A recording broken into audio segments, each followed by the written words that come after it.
বন্ধুরা, ডিম, ময়দা, তেল, বাটার, এসেন্স, মোল্ড ছাড়াই একদম ঘরে থাকা সামান্য উপকরণ দিয়ে মাত্র 10 মিনিটেই টেস্টি নরম স্পঞ্জি কেকগুলো ঝটপট বানিয়ে নিতে পারবেন।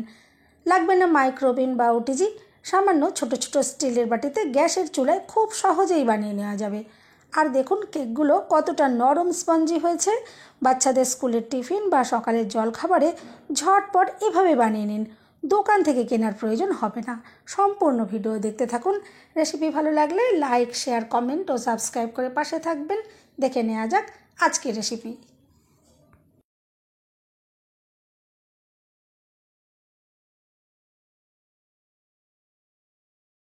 নমস্কার বন্ধুরা, আমি পাপড়ি পদ্মাবতী ফুড ক্রিয়েশনে আপনাদের সবাইকে স্বাগত।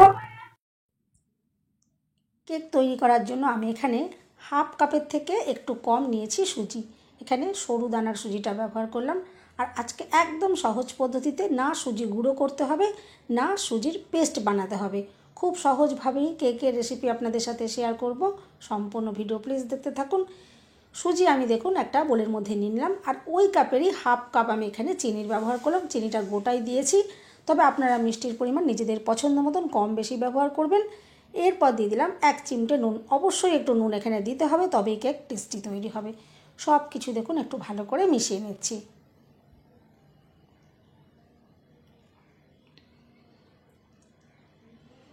এরপর আমি নিয়েছি 2 টেবিল চামচ মতো টক দই। এটা একদম ফ্রেশ টক দই। যদি ফ্রিজে থাকে তাহলে 1 ঘন্টা আগে বার করে তবেই এখানে ইউজ করবেন। দেখুন এরপর আবারও ভালো করে আমি মিশিয়ে নেব।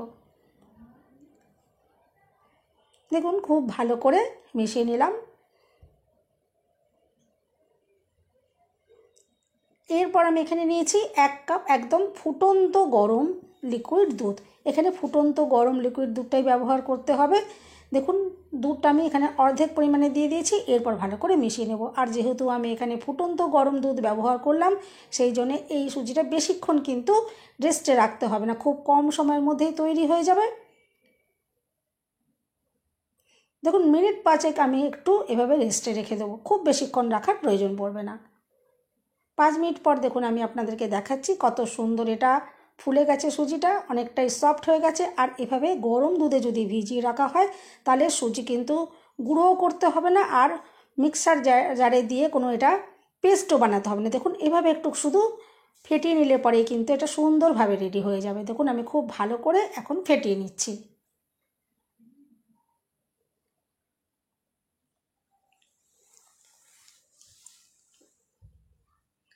এরপর বাইন্ডিংয়ের জন্য আমি এখানে নিয়েছি কর্নফ্লাওয়ার। আপনারা চাইলে এখানে আটা বা ময়দার ব্যবহার করতে পারেন। আমি আজকে আটা ময়দা কিছু ব্যবহার করছি না, আমি এখানে কর্নফ্লাওয়ার দেবো।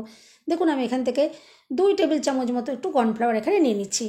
বাইন্ডিংয়ের জন্য কিন্তু অবশ্যই এখানে আটা, ময়দা বা কর্নফ্লাওয়ার ইউজ করতে হবে। কর্নফ্লাওয়ার দেওয়ার পর আবারও দেখুন খুব ভালো করে মিশিয়ে নিচ্ছি, যাতে কোথাও দলা না পাকিয়ে যায়।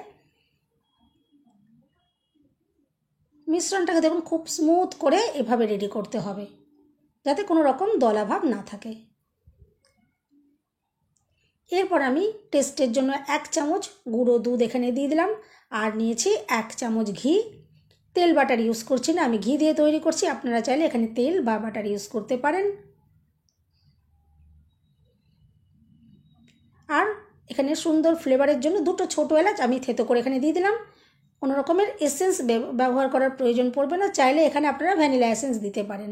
এরপর নিয়েছি রান্নার যে গুঁড়ো হলুদ। এখানে সামান্য পরিমাণে দেখুন একটু গুঁড়ো হলুদ দিলাম, ফুড কালার ইউজ করলাম না। এরপর সব কিছু ভালো করে দেখুন মিশিয়ে রেডি করে এটা রেখেছি। এখন এখানে উপকরণ মেশাতে বাকি আছে, সেটা পরে আমি দিয়ে দেবো। আগে বাটিগুলোকে রেডি করে নিচ্ছি। দেখুন আমি ছোটো ছোটো স্টিলের বাটি নিয়েছি, তাতে তেল মাখিয়ে নিচ্ছি।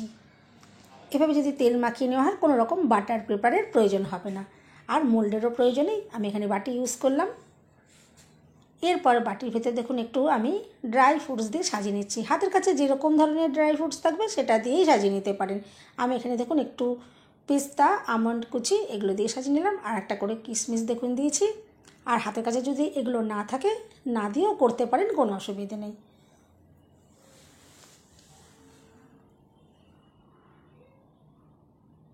দেখুন বাটিগুলো আমি ভালো করে একটু সাজিয়ে নিলাম।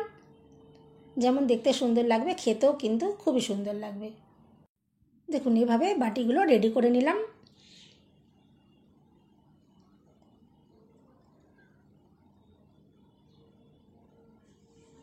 এরপর আজকে কেকগুলো প্রেশার কুকারে তৈরি করব। তার জন্য একটা প্রেশার কুকার দেখুন আমি গ্যাসের উপর বসিয়ে দিয়েছি, আর ভিতরে একটা স্ট্যান্ড দিয়ে দিলাম।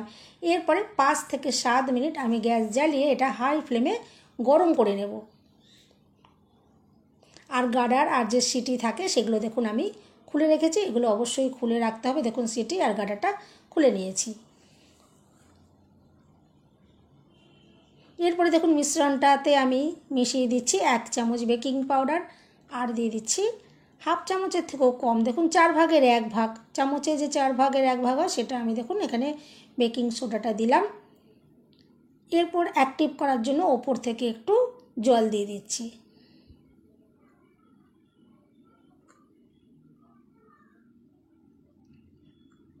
দেখুন কি সুন্দর এখান থেকে বাবলস ক্রিয়েট হয়েছে। এরপরে দেখুন আমি এক দিক থেকে এভাবে ঘুরিয়ে নিচ্ছি, এটা উল্টো পাল্টাভাবে ঘোরানো যাবে না, এক দিক থেকে এভাবে ঘুরিয়ে রেডি করে নিতে হবে। আর এভাবে এক দিক থেকে ঘুরিয়ে রেডি করলে তবেই কেক স্পঞ্জি তৈরি হবে। দেখুন আমি একদিক থেকে এটা ঘুরিয়ে ভালো করে মিশিয়ে নিয়েছি। এরপরে যে বাটিগুলো রেডি করে রেখেছিলাম, রেডি করা বাটির মধ্যে দেখুন কেকের মিশ্রণ একে একে দিয়ে দিচ্ছি। আর সম্পূর্ণ বাটি ভর্তি করছি না, কেক যখন তৈরি হয়ে যাবে বাটি ভর্তি হয়ে যাবে, সেই জন্য একটুখানি জায়গা ফাঁক রাখতে হবে।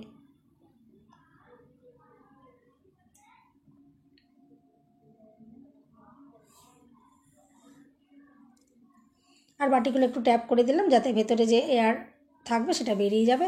এখন দেখুন মিনিট 5 হয়ে গেছে, প্রেশার কুকারের ভেতর কিন্তু প্রচণ্ড গরম হয়ে গেছে। এখন আমি একে একে রেডি করা বাটিগুলো প্রেশার কুকারের ভেতরে দিয়ে দিচ্ছি। আর প্রেশার কুকারে যদি কেকগুলো তৈরি করা হয় মাত্র 10 মিনিটেই তৈরি হয়ে যাবে, কিন্তু এই কেকগুলো যদি নর্মাল আমরা যদি কড়াইতে তৈরি করতে যাই তাহলে কিন্তু 20 থেকে 25 মিনিট সময় লেগে যাবে। এরপরে আমি মিনিট 2 একটু হাই ফ্লেমে রেখেছিলাম, তারপরে আমি বাকি 8 মিনিট এটা একদম লো ফ্লেমে রেডি করে নিয়েছি। টোটাল 10 মিনিটে দেখুন কেকগুলো সুন্দরভাবে রেডি হয়ে গেছে। এরপর একটা কাঠি দিয়ে চেক করে দেখে নিচ্ছি, দেখুন কাঠির গায়ে ব্যাটার আটকায়নি, কেকগুলো একদম সুন্দরভাবে রেডি হয়ে গেছে। আর হয়ে যাওয়ার সাথে সাথেই প্রেশার কুকার থেকে আমি নামিয়ে নিচ্ছি, নাইলে কেক শক্ত হয়ে যাবে। আর দেখুন প্রেশার কুকারের ভেতরটা আপনারা লক্ষ্য করবেন কোনো রকম দেখুন পুড়ে যায়নি, কত সুন্দর একদম পরিষ্কার যেরকম ছিল সেরকমই দেখুন রয়েছে। এরপর কেকগুলো ঠান্ডা হয়ে যাওয়ার পর বাটির থেকে বার করতে হবে, ঠান্ডা না করে বার করলে কেক ভেঙে যেতে পারে। দেখুন একটা চামচের উল্টো সাইড দিয়ে আমি কেক বার করে নিলাম, আর আগেই আমি বাকি কেকগুলোকেও দেখুন বার করে নিয়েছি। আর দেখুন কতটা যে দুর্দান্ত তৈরি হয়েছে আর কতটা যে নরম স্পঞ্জি, আমি আশা করছি আপনারা দেখেই বুঝতে পারবেন। দেখুন কেকগুলো কতটা যে নরম স্পঞ্জি হয়েছে সেটা আর বলার অপেক্ষা রাখে না, আর খেতেও অসাধারণ। আপনারা যদি এভাবে বানিয়ে না খেয়ে থাকেন একবার অন্তত ট্রাই করে দেখবেন। এভাবে যদি বানিয়ে নেন তাহলে বাচ্চাদের স্কুলের টিফিনের জন্য দিতে পারেন বা সকালে জল খাবারের জন্যও ব্যবহার করতে পারেন। আর এত সহজে যদি কেক তৈরি করে নিতে পারেন দোকান থেকে কেনার কোনোই প্রয়োজন পড়বে না, আর খেতে অসাধারণ, বাড়ির প্রত্যেকের ভীষণ পছন্দ হবে। আর কেক দেখে তো বুঝতেই পারছেন কতটা নরম স্পঞ্জি হয়েছে। আমি ওপর থেকে দেখুন আরও একটু ড্রাই ফ্রুটস দিয়ে দিয়েছি যাতে দেখতে আরও অসাধারণ লাগে। দেখে তো বুঝতেই পারছেন যে কতটা লোভনীয় আর আকর্ষণীয় হয়েছে। আর ভিতরটা একটু কেটে দেখাই, দেখুন কতটা দুর্দান্তভাবে রেডি হয়েছে। ভেতরটা দেখে তো বুঝতেই পারছেন, আর এতটাই নরম স্পঞ্জি হবে মুখে দেওয়ার সাথে সাথেই মিলিয়ে যাবে। এভাবে অন্তত একবার ট্রাই করে দেখতেই পারেন। বন্ধুরা রেসিপি ভালো লাগলে একটা লাইক দিতে একদম ভুলবেন না, চ্যানেলটা সাবস্ক্রাইব করে পাশে থাকার অনুরোধ রইল। সবাই সুস্থ থাকবেন, ভালো থাকবেন, দেখা হবে নেক্সট ভিডিওতে। ভিডিওটা শেষ পর্যন্ত দেখার জন্য সবাইকে রইল অসংখ্য অসংখ্য ধন্যবাদ। আর দেখুন আমি আরেকটা কেকও একটু কেটে দেখাচ্ছি, ভেতরটা কতটা সুন্দরভাবে রেডি হয়েছে আর কতটা নরম স্পঞ্জি হয়েছে শুধু একবার দেখুন, আর খেতেও অসাধারণ।